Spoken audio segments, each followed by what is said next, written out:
في هذا الفيديو راح اعطيك افضل 10 ابطال للرانكد حاليا وكونتراتهم وكل شي عنهم عشان توصل اعلى رانك باللعبة. قبل ما نبدأ تنسى اللايك والاشتراك وتفعيل زر الجرس ويلا نبدأ. البطل الاول اللي معنا هو كيت حرفيا بعد ما حصل هايبر تشارج صار مره بروكن وصار مره قوي، وخاصه في ماب الجواهر. انا ببعض المابات الثانيه ما حرفيا ما بشوفه ابدا كويس، لكن ماب الجواهر حرفيا مكسر الدنيا. طبعا فكره البطل انك تجيب هايبر، طبعا اول شيء لازم تروح انتحاري، وتروح انتحاري حتجيب سوبر وهايبر، فهاي الهايبر انت حتنط على الخصم اللي ضدك اللي معه الجواهر اكثر شيء وتاخذهم وترجع، وهيك بتكون فزت. لكن هذا حكي ممكن مره بيزبط، لانه احيانا انت رح تخسر اللين تبعك حرفيا. فهو تخسر اللين تبعك هي مشتي جدا كبيره، يمكن اللي ضدك يكون اللعبهم كثير حلو ويكسبوا اللين بسرعه ويكسبوا كنترول. فانا ما بحب العب بكيت ابدا الصراحه، ولكن اذا بدي العبها بلعبها بس بجوار، اما مابات ثانيه لا. يعني حرفيا في ناس بيلعبوا بالهايس وحرفيا مابات جدا كثير يعني، وانا ما بشوف كيت ابدا كويسه. طبعا كاونترات الكيت في كثير الصراحه، في عندك بوكو بكاونترها، في عندك كورديليوس بكاونتره، في عندك فرانك بكاونتر بالكوره، في عندك كثير ابطال الصراحه بكاونتر كيت. يعني الكيت ما بشوفه بروكن زي ما قلت لكم انا، لكن مشكله بس بهايبر. اذا عرفت تتعامل مع هايبر فالموضوع سهل مره. وننتقل على البطل اللي بعده. البطل اللي بعده معنا هو بوني صارت بعد ما اعطوها الهايبر تشارج والريورك تبعها صارت مره قويه، حرفيا صارت تتاخذ بكل مكان، وصارت تتاخذ كمان في الكوره او في الجواهر، وصارت تلعب ضد اي بطل. لكن خلينا حتى نويه عام، اذا بدك تاخذها لازم ما تاخذ اذا كان ضدك تشارلي في الميت، لانه تشارلي حتشق لبوني، لانه من اقوى الكاونترات لبوني. عندك كاونترات بوني اللي هن تارا وكورديليوس وتشارلي، وطبعا بالهايست عندك اللي بكاونتر بوني هو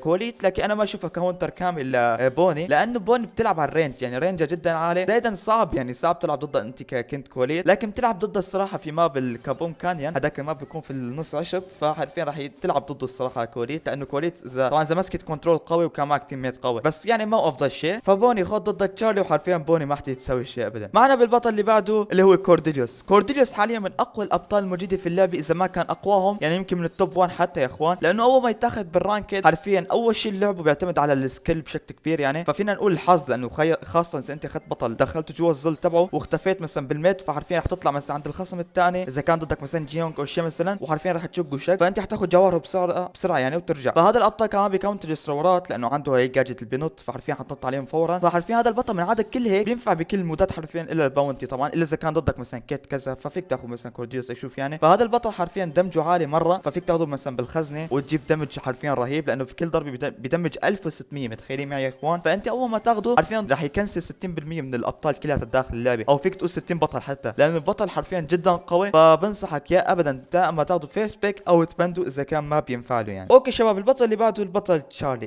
تشارلي بعد ما اعطوها هذا بف اللي بيساوي شو اسمه ضربته بعيد كثير، فحرفيا صارت من اقوى الابطال داخل اللعبه. البطل تشارلي صارت تلتعب بكل مكان حرفيا بدون اي مبالغه، تلتعب باي مكان، بالهايست، بالجواهر، بالكوره، بتلتعب بكل مكان. لكن كاونتراتها حرفيا جدا قليلين كمان. في ناس هلا حيقولوا لي بالتعليقات امبر بتكاونتر تشارلي، يب امبر بتكاونتر تشارلي، لكن في اماكن معينه، بس اذا انت اخذتها بالكابون كانيون يعني مثلا وحتى بالجسر بعيد جدا بالعربي يعني في الهايست مثلا، فامبر مستحيل تكاونتر تشارلي، لانه مدى امبر اصغر بكثير من مدى تشارلي في كثير يعني، فحرفيا راح انت تشقها لامبر بسهوله.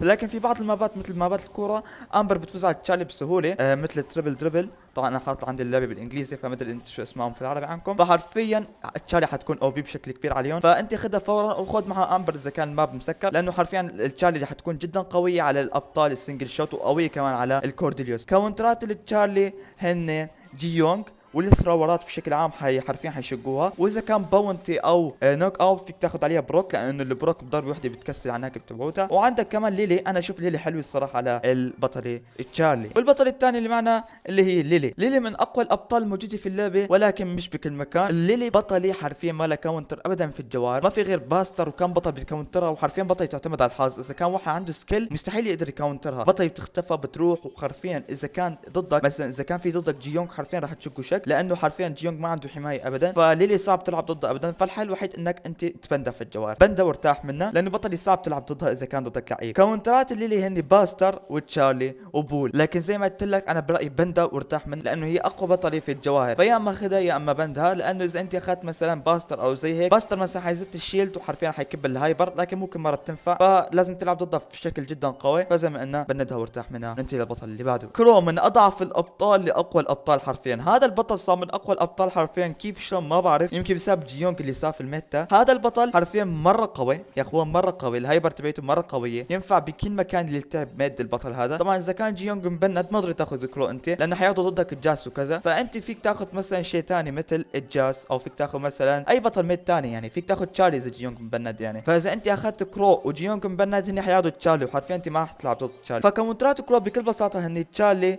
وبوني وجاس، حرفيا رح يلعبوا كلهم عليه على الرينج، فحيكونوا قويين عليهم. زائدا اذا نطوا عليهم فما راح يقدر يسوي لهم شيء لانه دمهم عالي، وزائدا في منه عندهم شيلد مثل الجاس. ننتقل للبطل اللي بعده. البطل اللي بعده يا اخوان اللي هو لومي. هاي البطل اللومي يا اخوان انا ما اكتب شوف بروكن ولا بحب العب فيها ابدا. انا حرفيا برفعاتي كلها ما بلعب فيها غير مره قليل، الا اذا كانت ضد التانكات مثلا زي ميج وكذا. فحرفيا اللومي كتير حلوه على الميج وحلوه على بعض الابطال. مشكله لومي يا اخوان صار رينج تبعه مره قصير، زائدا في كتير كاونترات لها صاروا يعني بالميتا حاليا. يعني عندك كورديوس مره بكاونترا، عندك الجاس بكاونتر على الرينج، عندك حتى الامبر بتفوز عليها يا اخوان. لكن كاونترات لومي بشكل عام هن برو وليلي ومورتيس حرفيا، وفي لها كثير كاونترات يا اخوان. لكن هي الحلو فيها انه لازم يكون عندك صفر بينج عشان تساوي سبام ضربات، وحرفيا رح يكون مره قويه. البطل اللومي يا اخوان انا ما بشوفها مره بروكن، لكن شفت انه في كثير ناس لاعبين بطولات وكذا بحطوها، فانا قلت خليني احطها ما اخسر شيء، وزائد انه ما في اقوى منها الصراحه. البطل اللي بعده هو جيونغ يا اخوان. هذا البطل جيونغ اول ما نزل كان ما حد معطيه ويتش، لكن حرفيا طلع بالميتا وصار مره قوي هذا البطل. يعني هذا البطل حرفيا فيه كل شيء، فيه هيلة، بيعطيك سبيد، بيعمل سبيد لنفسه، لكن مشكلته انه مره دمجه قليل، وكمان ما فيه حمايه ابدا. يعني ما في غير الجاجت، واصلا الجاجت مو هالشيل بروكن مره، يعني فيك تشيل بس اللي لهم قليل زي كرو بدون شيل طبعا، والبي وهالكم بطل يعني بيقدر يشيل بضربتين بثلاث ضربات عفوا. فهذا البطل حرفيا بيساوي كل شيء، بهيل بيساوي كل شيء. طبعا لازم تاخذه ومعك تانك في التيم، وبينفع كمان بالميد لانه حرفيا اقوى ميد في اللعبه تمام. لانه اذا بيلعب على بو، يعني اذا بو مثلا حط الماينس تبعيته بيقدر يفعلهم بسهوله بسبب السبيد اللي معاه. بيلعب مثلا على التشارلي مو ميتا، بيلعب عليها بسبب انه ضربته سبلاش بيروح هدوك الحشرات تبعيتها. فحرفيا البطل مره بروكن. وزائدا اذا بتاخذ مثلا معه باستر او تاخذ مثلا معه لنفترض باستر او هانك، فحرفيا حيعمل شغل جدا مزبوط. فهذا البطل مره بروكن يا اخوان، فبنصحك تطوره وتاخذه دائما ميد اذا كان كرو مبند طبعا يا اخوان. طبعا هذا البطل بيتكون من كرو وليلي ومورتيس واي بطل حرفيا بدش فيه مثل كينجي، يعني بيتكون من كثير ابطال الصراحه. يعني البطل اللي بعده معنا هو هانك. حرفيا هذا الهانك مره بطل قوي يا اخوان. البطل هذا حرفيا اللي بيعرف يلعب فيه حيسوي فيه شغل كثير كويس، وله مابات حتكون مره قوي فيها. يعني له مثلا ماب الجوهر الاسم جيم فور، تحط لكم صورته على الشاشه. يعني هذا الماب حرفيا هانك مره فيه قوي. طبعا اذا كان ضدك تانكات لازم تلعب بجاجت السلو. انا الصراحه دائما بلعب فيه، ما بلعب بالدرع ابدا. طبعا هذه الشغلات لازم تلعب ضد دائما تانكات بس جاجت السلو، حيساوي شغل كثير حلو. لكن الهانك فيه سلبيه انه حيعبي هايبرات، يعني حيكون بس حيقعد يفيدهم، خاصه اذا كان ضدك ليلي. طبعا بالجواهر مو افضل شيء هانك تاخذه على ليلي، لانه ليلي حتاخذ هايبر وتكبس على التيم ميت اللي تبعك، حرفيا حتاخذ جواهر وجي جي خسرته. نفس الشيء على الكيت يعني. لكن الهانك حرفيا دبابه حيكون مره قوي، فاذا اخذته بالاماكن الصحيحه حتفوز جي جي. مره قوي هذا البطل. طبعا هذا الكونتر بيتكونتر من الثورات والتانكات كمان، فحرفيا الصراحه له كونتات كثير يعني، لكن بيكون ترشيد وكذا، فحيكون مره بطل حلو يعني اذا بتعرف تلعب فيه. البطل الاخير اللي معنا بهذا الفيديو البطل كيز يا اخوان. هذا البطل حرفيا مره قويه وحرفيا مره انا بحبها، لان البطل مره قوي وحرفيا تعتمد بس على السكيل. يعني الصراحه ما في قصه كاونترات وكذا، بالاخير هي مثل بطل مورتس، عنده بس داش وبتختفي وحرفيا بتلعب بكل المودات، بتلعب بالهايس بالبراول بول، بتلعب بالجوار وبكل المودات قويه حرفيا. طبعا كاونترات هاي البطل اللي هي تارا وتشارلي وكورديليوس، ما اتوقع انه في ابطال ثاني بتكونترها. هاي البطل حرفيا مره قويه لانه فيها مودين، يعني حرفيا اذا تاخذ ضدها تانك بتتفيد بسرعه ضدك هايبر، وصح انه ما حد يقتلك على السوا يعني، لكن حرفيا بالهايبر بتشق التيم ميت اللي تبعك حرفيا. انا ياما فت جيم بالجواهر وكان معي 10 جواهر وهني صفر وماسكين كنترول طول الجيم، ولكن بلحظه وحده من هايبر وحده منا بتشقنا حرفيا شك. طبعا هاي البطله بتكونتر بو بشكل رهيب، حرفيا هارد كاونتر له، بتكونتر جيونغ كمان، يعني كاونتراتها كثير. يعني انا بحكي لك اكثر ابطال بيتاخذوا في الرانكد مثل بو والجيونغ، فحرفيا بتكونترهم سوري. طيب يا اخوان هون بنكون وصلنا اخر مقطعنا، لا تنسونا باللايك والاشتراك وتفعيل الجرس، المقطع تفت عليه مره، فاللي وصل هون كمان يكتب لنا بالتعليقات انه وصلت لهون وبس. والسلام عليكم.